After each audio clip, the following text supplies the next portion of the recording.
There's 240 young people excluded every week at the moment. This is a tsunami of a problem. If a child gets home from school and they are exhausted from trying to be the best they can be at school, in this case because their ADHD is a real challenge to them learning the way we're teaching them, and they haven't got it left to do their homework, is it appropriate to sit them down and force them to do that no matter what behaviours that brings out in that child? Is that homework that important, or is that child's well-being more important? You know, if there is differences in their medical DNA, if there's differences in their ability to learn, then you have to change the curriculum, because the one-size-fits-all just is not working. I think even disorder in ADHD, we've talked about this before. Yeah. You're labelling someone with a disorder ultimately is only going to mean they feel like they are bad or they're in a bad place. There's a hardwiring difference. We didn't know about ADHD when I was growing up. We didn't know absolutely. We didn't know about any diagnosed condition whatsoever. You can get food delivered to your front door with the push of a button. But you can't understand yourself. But you can't understand what's going on in your own body.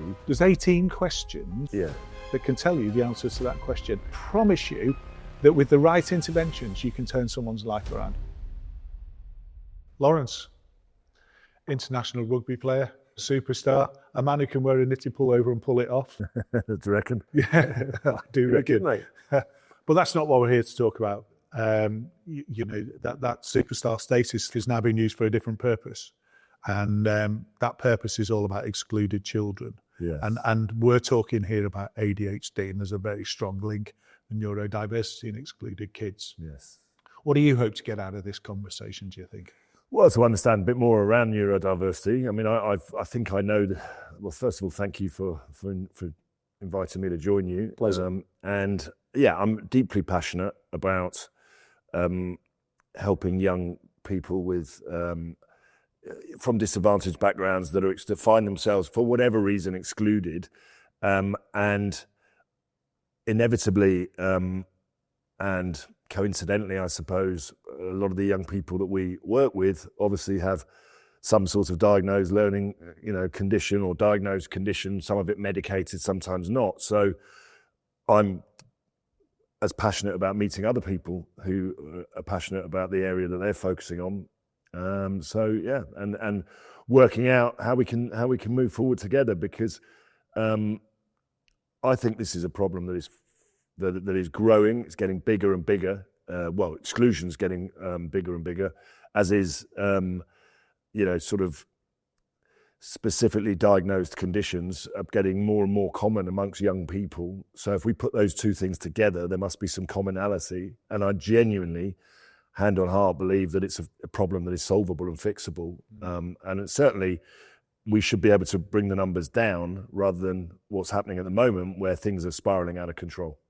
What do you and your team with an excluded set of kids, what do you think is your biggest challenge that relates to neurodiversity, do you think? I think it's probably understanding and education and learning. For instance, if you don't know the problem you're dealing with, it's very difficult to deal with it. Yeah. Calling it a problem is probably the worst thing you can do. But I would say, I don't know, is there a mandatory course for head teachers and teachers to go on to understand what some sort of diagnosed condition is, Sadly not. And therefore, if you're a teacher, and listen, I think teachers are incredible, really. It's a really challenging environment, whatever level of young person you're working with, and in the environment that we work in Rugby Works, it's particularly challenging. So I'm not underestimating the challenge that teachers face. Yeah. What I am saying is that they're given the necessary tools and learning. And if I was a teacher and I knew that 9 out of 10 of my young cohort that I worked with had some sort of diagnosed learning difficulty or some sort of condition, I would want to know more about those conditions. So I think a mandatory course for not just teachers, but head teachers as well. It starts from the top, right? It starts from the top, but what we need to understand is what conditions each young person we're working with has, and what is the difference between that condition and what we call, good and bad behaviour. Yeah. Because at the moment, those conditions, as soon as they're diagnosed, they're almost put into a category that they will behave badly. And then it becomes a reality. And I think that, young people, so we need to talk about it a lot more. We need to understand it a lot more. And I suppose ultimately there needs to be an open and frank conversation around alternative forms of education to help certain young people, because what we're currently, the one size fits all model that we currently use in this country is a busted flush, quite frankly. And it's at one end churning out kids who have got, A's and B's at certain levels, but at the other end, it's having a really damaging effect. So let me take you back, if I may. You use the expression learning difficulties. To move the conversation on, with the ADHD cohort of kids that you're dealing with Rugby Works, I would argue that they have difficulty learning, and that goes right back to your standard system. The system isn't adapted to help them learn. Put them into your program, they start to want to learn. They might not learn the reading and writing straight away, but they learn compassion, they'll learn teamwork, they'll learn how to behave, how to control your behaviours. Rugby is a great disciplined sport compared to others. So if kids have difficulties learning, not learning difficulties, we automatically, I think with a shift of language, we can start to shift the optics. So what do we have to do to make that learning available to kids? And what does Rugby Works do, you think, that's different? In a heartbeat, what would you tell me is different? Well, the first thing we have to acknowledge is that the majority, if not all, of the young people that we work with at Rugby Works have come from chaotic backgrounds. Now, that's, sometimes that manifests itself in different ways. There can be no parenting at all. There can be bad parenting. There can be a history of drug abuse in the family, violent abuse in the family, drinking, generational unemployment. There's a whole myriad of kind of different things that you could argue. Now, what that does is that immediately puts young people at a disadvantage. That's why we're called disadvantaged young kids. So their learning, or their ability to even try and learn, is probably 2 or 3 years behind every other young person. So the same person might arrive in year 9, boy, girl, in a very different state of their learning than any other than what I call someone who hasn't come from a chaotic background. So it's acknowledgement, for a start, that you're dealing with people that are not born bad. Okay, they're just born into absolute chaos. And interestingly, as you were explaining that, which I think is absolutely spot on. You've got that nurture element of what generational has brought to the table, but then you've got the nature element of who they are at that table as well. And you've got a double, triple whammy effect, haven't you? And we talk about, you link into behaviour there a number of times. Does being neurodiverse mean you're going to be behaving bad? Absolutely not. Does it mean you're at risk of behaving bad? Probably, because people don't understand you and you don't understand yourself. And that produces, from all the work we do, that understands, that brings about in somebody's own well-being a lack of total understanding of who they are and why. Why am I finding this harder than the kid sat next to me? Why can't I hold down those friendships? Why have I forgotten my homework again? Why am I getting a detention because I haven't brought a pen to the lesson? And that we teach it as situationally pissed off, because you just don't understand what's going on. And that goes forward, SPO, that goes forward into adulthood as well. You just don't understand. And when you said education, the first thing with your kids, what we could do is actually help them understand who they are and why, and reduce that effect of SPO and start to watch that bring about change. Well, if we peel it back even further, I mean, I think the basic requirements of a parent are to give, their children unconditional love, but also a support system and a belief system that anything and everything is possible. And I think what young people need, certainly what I've found with our program, is, and this is very interesting because it's not much different in international rugby teams as well, by the way, is trust and consistency. They need someone they can trust in their life, and they need something that is consistent. And when you go into a pupil referral unit and you work with young kids, it's quite a challenging environment. It's quite, sometimes in certain situations, quite a scary environment as an outsider to go in there. You're going through a metal detector. for the first time maybe since you've been to the airport. You're hearing noises all over the facility that you wouldn't hear in a normal school, and you're seeing behaviours displayed that you wouldn't ordinarily sort of attune with. But what is very evident is that the young people that we work with, and we use sport, and in my case rugby, as a way of trying to bring young people into an environment, and slowly over time, because this is not a magic wand situation. It takes time to build trust and consistency. Is that good role models as well? Because these kids have basically, the parenting was potentially absent. So you're learning from parents. So the coaches, yeah, absolutely correct, John. The coaches that we employ that go into the schools effectively fill the void that's not necessarily been there. And the most important thing is that we are not an after-schools club. You're not going to solve these problems by sort of turning up in the school holidays and having a bit of fun. It's a constant. This is built into a curriculum, so we are part of the curriculum, and it is constant. So the coaches will arrive on week one, and we go to the same pupil referral units or academies or whatever you want to call them, AP schools or Highbridge Academy as they're beautifully renamed. And the coaches turn up every single week, right? And so you're consistent. You're there, and the surprise on a young person's face when the same person is there, who knows them. Oh, you're here. Oh, you come back. I mean, no one ever, because what's happened is, for rightly or wrongly, to different degrees, they've never had anyone they can trust in their lives. So it actually closes them off as well, right? And to the point where young people find it, just looking into someone's eyes and being able to hold their glare is a difficult thing for a young person with certain difficulties, because it's about trust. So the first thing that we do is we build trust.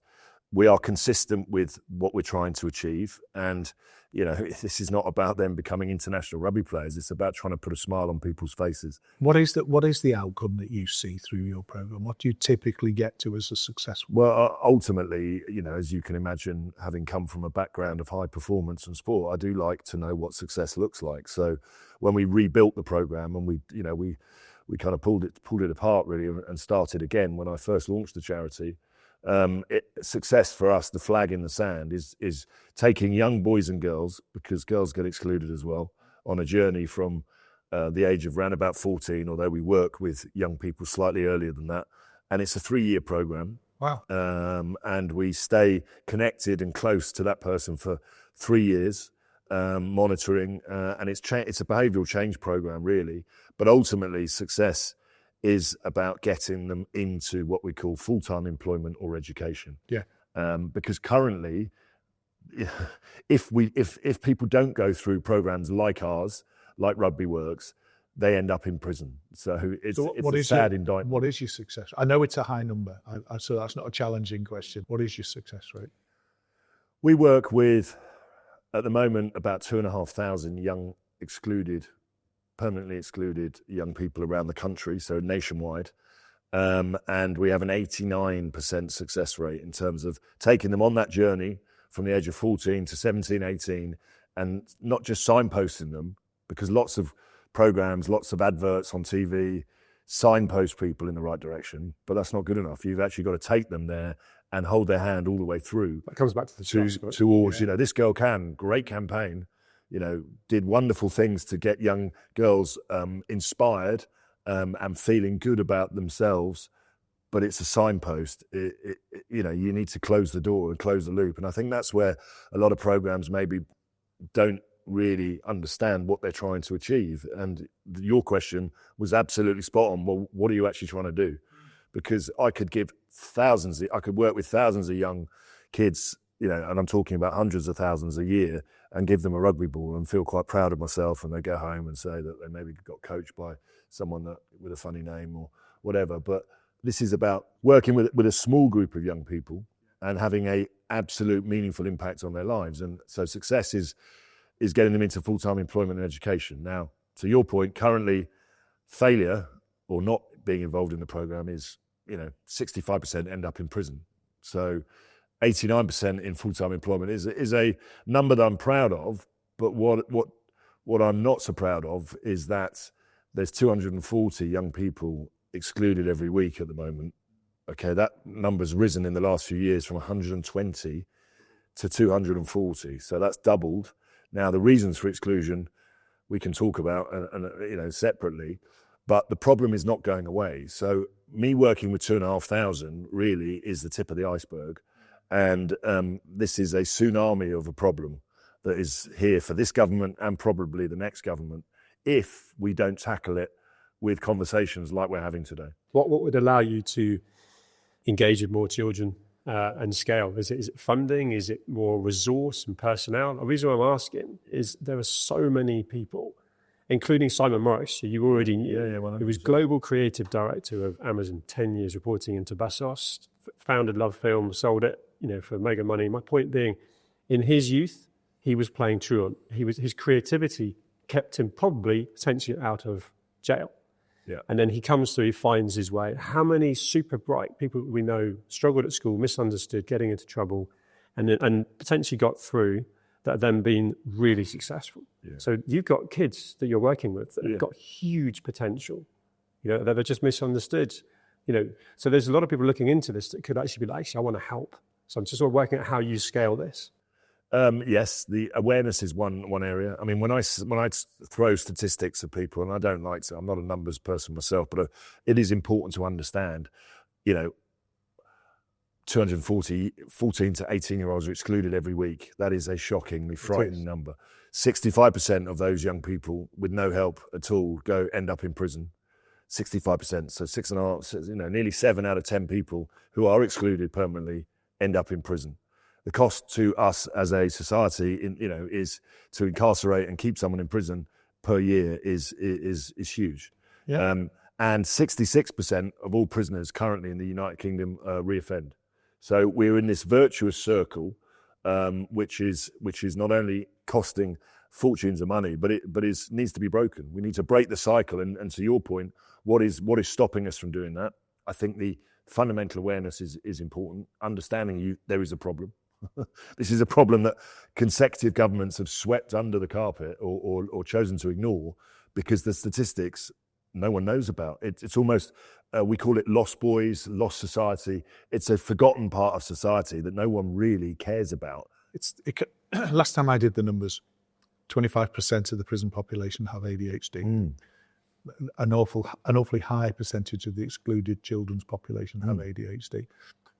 And there's 80,000 people currently in prison. So 25% of 20,000 people are in prison who have ADHD. I would argue that most of those could have been kept out of prison if they'd had a different roll of the dice. It costs £37,000 on average to keep a person in prison per annum. It costs £2,000 for treatment for their ADHD. So there's a saving of £35,000 per person for 20,000 people per annum available, if we can break that cycle you talk about. Now, if we go further upstream and we actually put in intervention, this leads to my next question for you, if I may.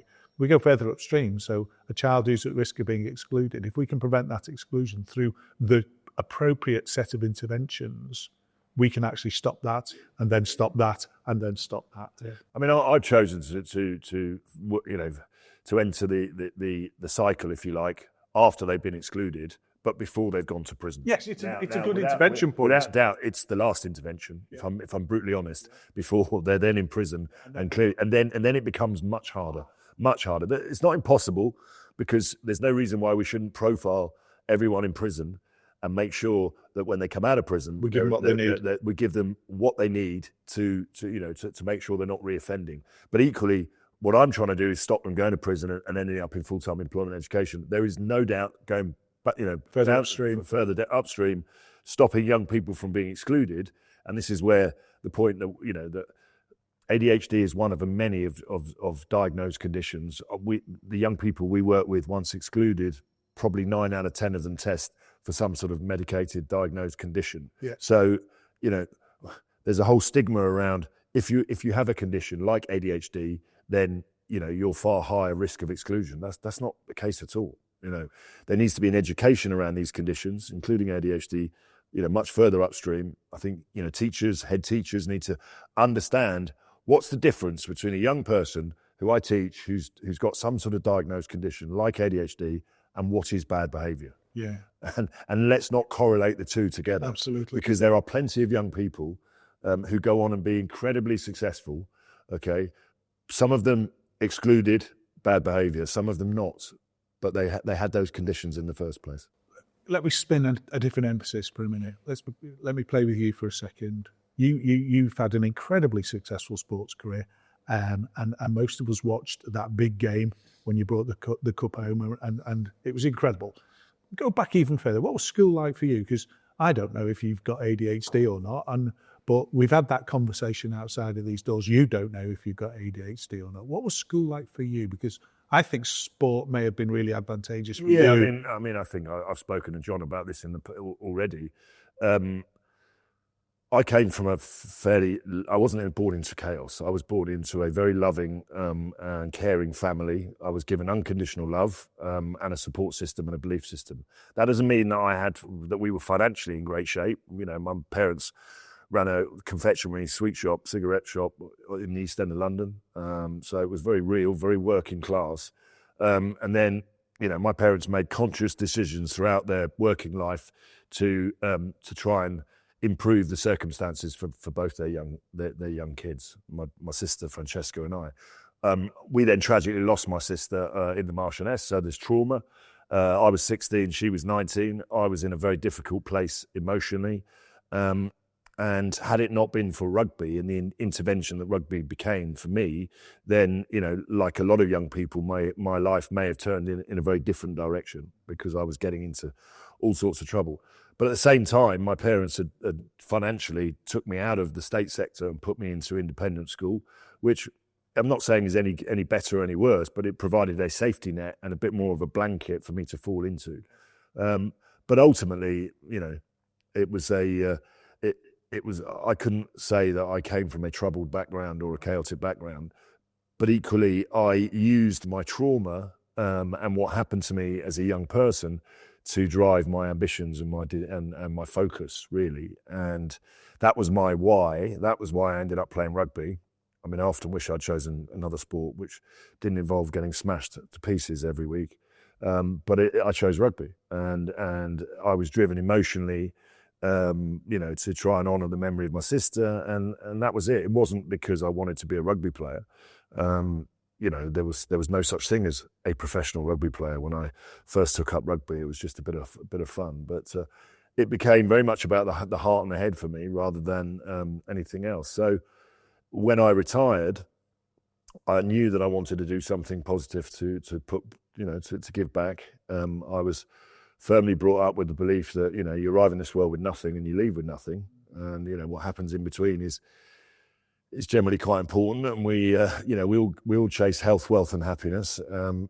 But ultimately, it's about giving, and it's about giving back. And rugby and sport has given me so much throughout my life, and I wanted to give back. And when I started to investigate, as any of us would do, when you set up a business, you start to look around, and there is competitive advantage, and there's lots of competition.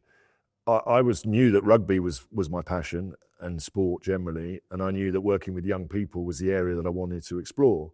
And when I started to explore the business, I got into this area around young disadvantaged kids and chaos and pupil referral units and exclusion and alternative provision and all these weird and wonderful expressions and acronyms that I'd never heard of, like SEND and ADHD and pupil referral unit, and and I realised there was very few people operating in this space because it's not sexy, it's not glamorous, no one cares about this kind of lost generation, and I just thought that was inherently wrong. As I said to you at the beginning of the conversation, no one is born bad. I genuinely don't believe they're born into the world a bad person. We're all born into different circumstances. You were, as were you, John. I know my own circumstances were pretty okay. We didn't have any money, but we had love, care, and affection. So I wanted to do my best to try and shine a light on this particular area. And what I've noticed more and more is that we didn't know about ADHD when I was growing up. We didn't know about any diagnosed condition whatsoever. You knew if a kid had marks on his face that there might be some issues going on at home when he arrived at school. It's a really good point. It's not visible. You might recognise it for behaviours. Yeah, the only bad behaviours were physical ones. You know, you knew if a kid was was eating seconds and thirds at lunchtime, that there might be something going on at home and he might not be getting treated. So, but now I think all of a sudden we have got some understanding around young kids, and just if there is differences in their medical DNA, if there's differences in their ability to learn, then you have to change the curriculum. Because a one-size-fits-all just is not working. No point asking a fish to climb a tree to be successful. It's not going to work.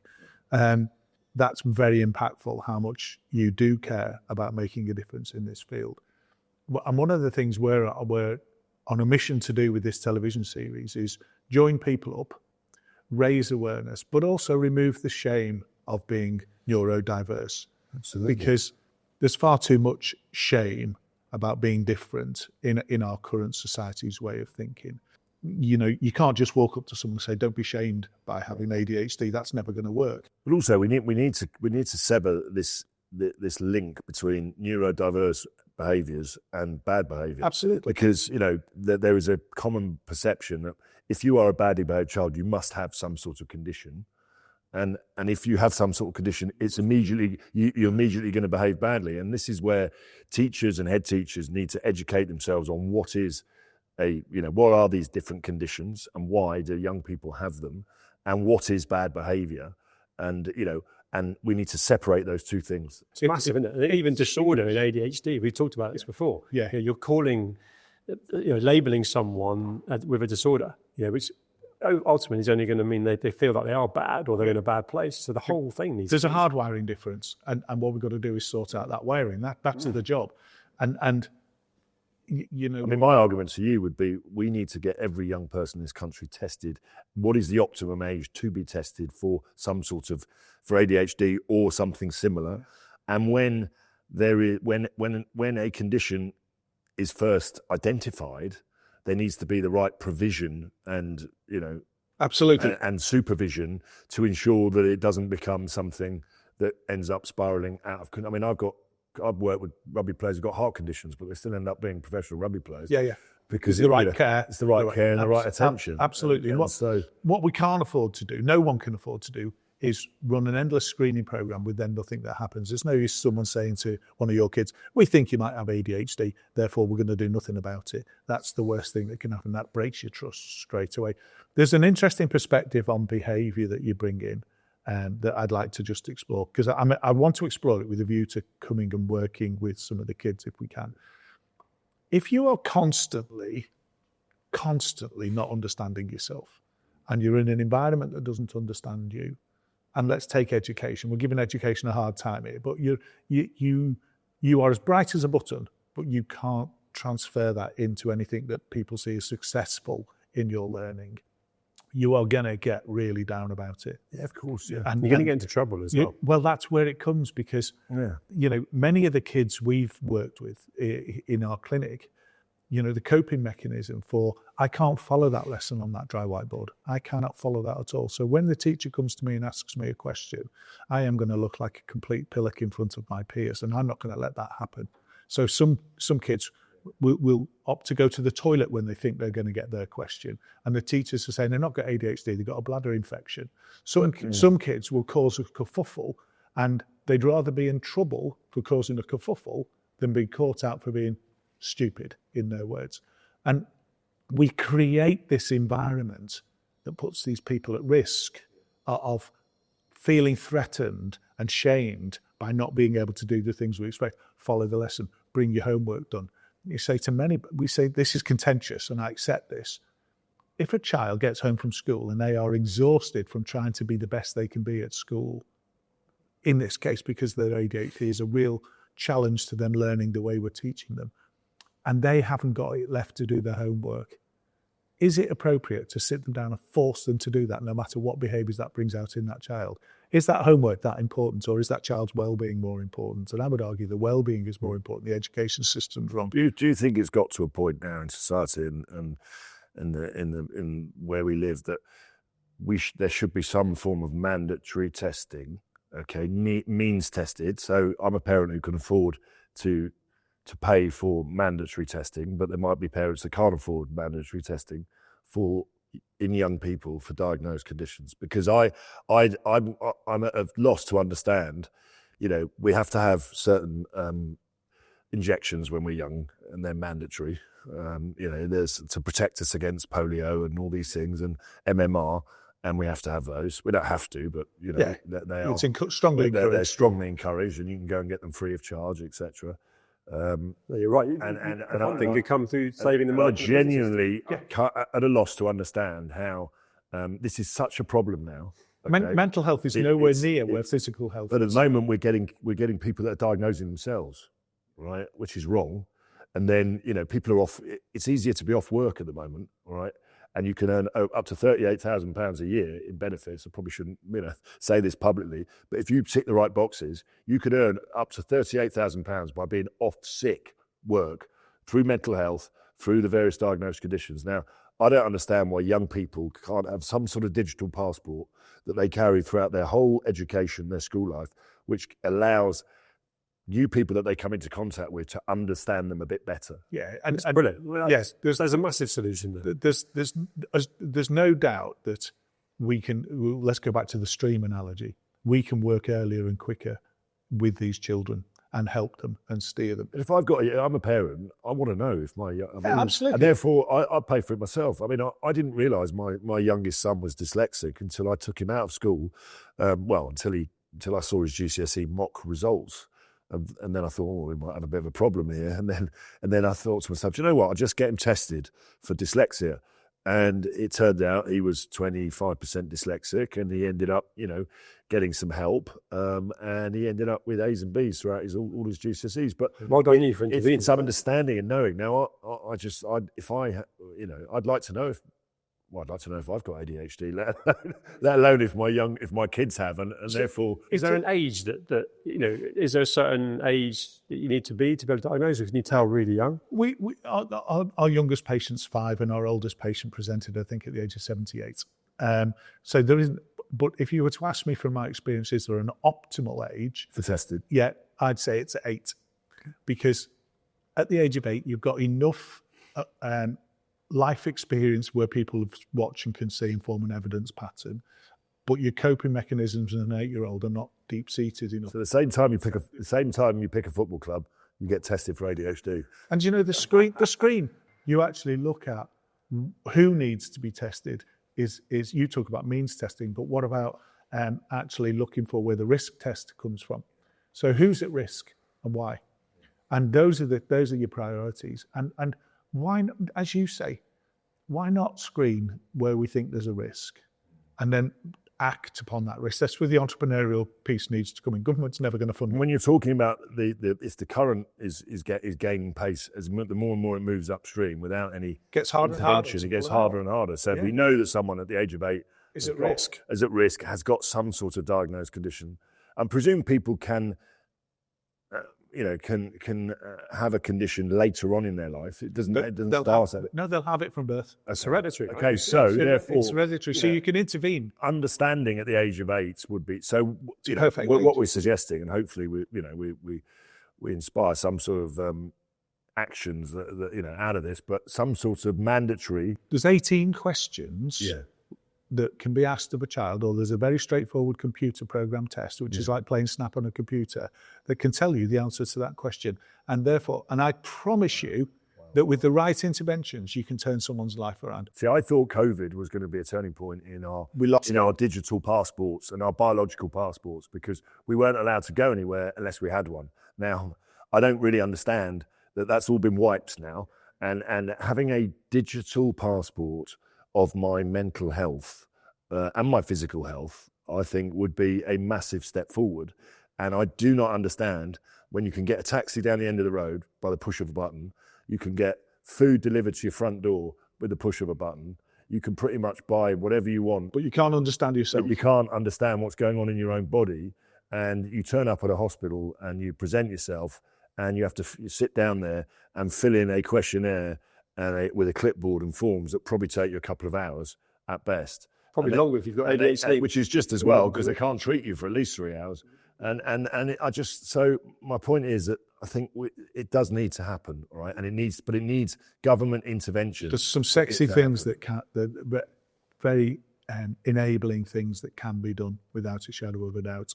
And from this, we will gain a momentum. You and I and John will gain a momentum. We'll talk to some people that can help us enable things. I think it was our third patient. We started our service 6 years ago. Our third patient came to us as highly at risk of exclusion from school at the age of 5. Okay, so we're in big shit here, the age of 5. Assessed with ADHD, diagnosed with ADHD, treated for ADHD, then won a school award for his performance at school and how he conducted himself at school. Within, I would say it was about 20 weeks from him being assessed and diagnosed. That's how we can turn it round. That's how the right side. It is. In the same way that Lawrence is churning so many people back into the system. Combine the two, your job gets easier. Yeah, well, it should do. Yeah, it should do. And therefore, you could do more. But also, there's combining the two, but there's also an understanding of what is the condition that a young person has. And what does that mean? And also, what does that mean? And then what is what is bad behaviour? I mean, I honestly think that we can't move away from the fact that teachers need to understand what they're dealing with. We need to wrap around. But what I don't want though is I don't want schools to turn down young people because they've already been diagnosed.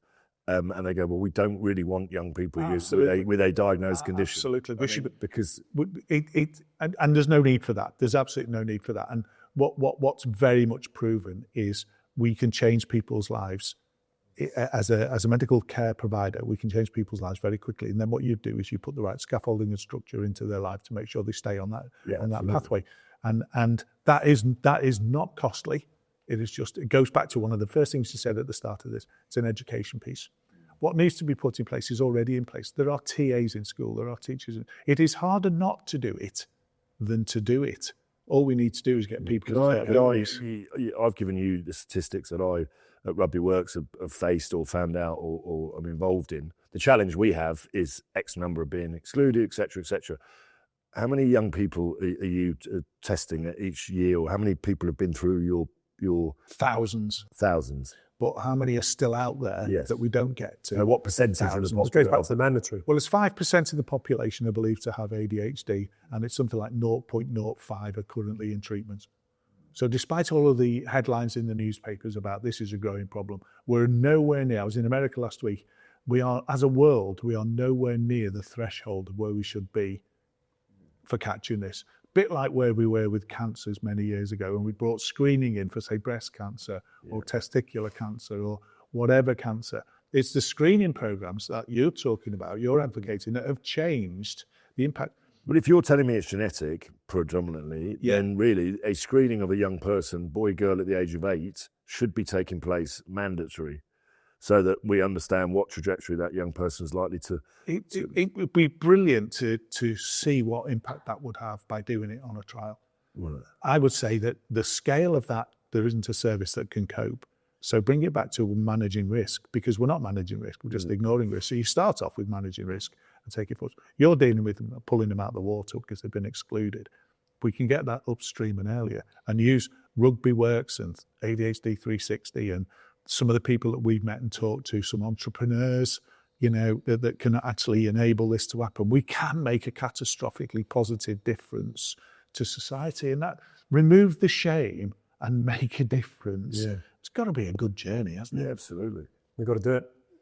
It's not an option. I think there's definitely that. I think there's also, I think we need to go further and understand it and teach and educate people on it, because even in this conversation, I'm much more educated about ADHD. I'm about to go and have a test myself, I think, after this, because I want to know if I've got it, let alone anyone else. And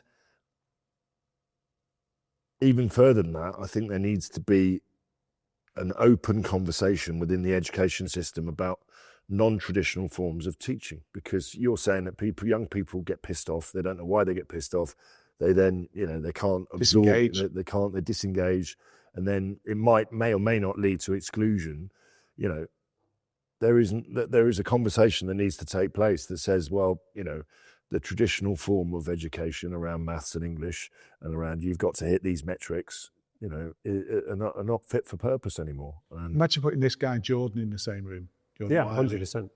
I think the thing I'm really picking up on is teachers don't understand, parents don't understand, and the kids themselves don't even understand their own behaviour, so they cannot then explain it. So the whole thing is an education. You can't expect an 8-year-old to explain their behaviours, can we? What we expect, and this is the difference between learning difficulties and difficulties learning, it's for those around them to actually be able to understand what's going on. And as we've talked about in other interviews, we're not justifying what's going on, we're actually understanding what's going on. And that's a completely different And I think there needs to be a whole new kind of almost syllabus, if you want to call it that, guidelines, syllabus for what is a young person with diagnosed condition, what are the guidelines around that in education I'm on about? What is the guidelines around a young person who is excluded, who also has some sort of condition? Because there has to be some guidelines around that. And what's the middle in between where they're excluded but they haven't got a medical condition? And do you know what I mean? And at the moment it's being banded in a very dangerous and different way. We keep hearing throughout the work that we're doing with this TV series, the one size doesn't fit all. One size doesn't fit all. You and I wear different size clothes. Yeah, doesn't mean we're bad people, does it? Yeah. So if we need different educational input, it doesn't mean we're bad people. It just means we need a different set of inputs, and that is human behaviour. We are all different. So to wrap around it, if I can, I think what we've explored here is your passion, how you've come through your own trauma and your challenges, and that was very, very emotional when you explain that and how that drove you into good things, because you had that loving family, the caring family, the family with the capability to scaffold around you and put you in that direction. Not everybody has that, I won't call it privilege, but not everybody has that roll of the dice, do they? So let's work together with some of the other people we've met and actually see what difference we can make. Your status in society brings attraction to this. Other people that we've met and the work that we do as an organisation will bring change. And let's remove the shame and change people's lives. I don't think that's a bad way to an end. Not at all. Do you? Not at all. And also, I think we can go further upstream. I mean, I'm already working in tandem with people who are looking at inmates. Yeah. And, because inmates is almost a pilot, because you know that they're going to be incarcerated in one place for a period of time, so you can just run a trial. And they're creating a digital passport of who are these people? Who are these people? Do they all have do they have a condition? If so, what is that condition? What can we do? It might be ADHD, it might be this. What can we do so that when they exit, the prisoner has got, or the inmate, the former inmate, has now got a passport that he can be signposted to the right job that suits his skills. Yeah. Understands himself or herself, and society can understand. So what I'm saying is that we've made mistakes at the start of a young person's journey. We're still making mistakes at the end, because 2 out of 3. I mean, it's easier to get drugs in prison now than it is outside of prison. I mean, that's how sad and tragic it is. But it's not easy to get a job once you leave prison. And 66% of everyone who leaves prison is coming back again. And we can break that cycle. And the cycle can be broken at the beginning, and it all can also be broken at the end. Yeah, good man. Let's do it. Thank you, Lawrence. Pleasure. Pleasure talking to you. And you.